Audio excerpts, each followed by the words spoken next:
You said something that got me thinking. So in your eyes, if you said World War IV for Russia is going to be against China, meaning Yes. World War III is going to be us, right? Right.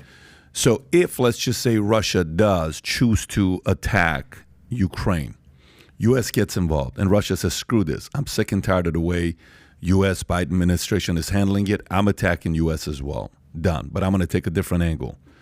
If he does, and let's just say he succeeds, let's go to the succeeding part. He succeeds, and it's a debacle here. You know, you used the word. It's a mess over here in U.S. Then, whether he likes it or not, he has to face off the last bully that's going to be stronger than him because it's getting stronger every year, which is China. So it would be a very bad move on his end to do anything to U.S. because he's going to need U.S. long term to protect them in case something happens with China. Because China's the guy that's standing alone by themselves, buying up all these small different places. They're buying the cobalt in, Africa. Their strategy with Iran, with oil. The way they're taking it is a very different strategy on how China's taking it. Would you say the same thing? Would you agree with that? That Russia needs America to make sure long term they're protected from China? The Russians are chess players, and I think that analysis is possibly the way the Russians are thinking about this. And it's even possible that one of the reasons we haven't been attacked yet is precisely because of that they need us in the long run, looking toward World War IV. But I wouldn't count on that forbearance forever. Okay, there's going to come a point where our involvement in Ukraine, if we decide to go the other way and become more deeply involved, kill more Russian generals, kill more Russians on the ground, try to defeat Putin in Ukraine, there's going to come another place where he says, well, I've got to be concerned with my immediate survival, and there's no hope of negotiating with the West. But let me say this and conclude another thought on this about the negotiating the peace with Putin through Ukraine. What if Russia decides not to negotiate with us? Okay, that's the other thing.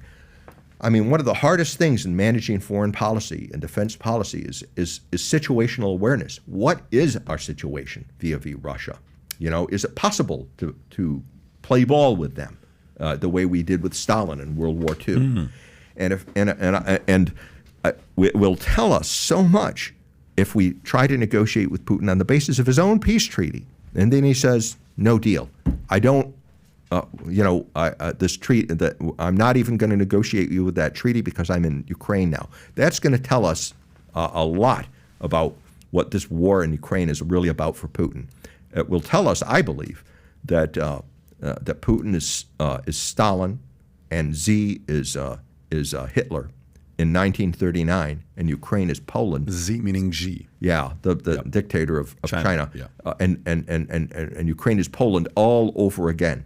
And that this is all part of a plot by these guys, okay? That they're unified behind closed doors. Yeah, exactly. And no one knows and that about. They're not worried about losing in Ukraine, and that this is the big move, okay? That this is the big move. This is 1939 all over again. It's important for us to know that. That's a very good point you just made. So are they maybe waiting for U.S. to make the move, for them to say, we reacted to your behavior. You did this, and then we had to go and protect ourselves because you got involved in something where we told you, stay out of this. So are they almost waiting for U.S. to be aggressive?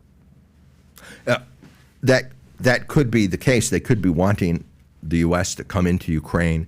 As I said before, the Austerlitz scenario, provoke us to intervene. A lot of the things, the atrocities, for example, almost seem calculated to inflame Western opinion so that we'll just on impulse send our forces in there so that they'll be destroyed. I would also point out, too, by the way, I mean, it really isn't pointed out, when you look at the balance of power here, Russia's fighting the Ukraine war with one hand behind its back, I mean, they've only got 200,000 troops in Ukraine. They've got a 2 million man army.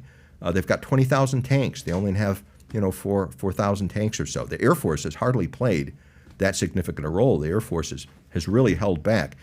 It's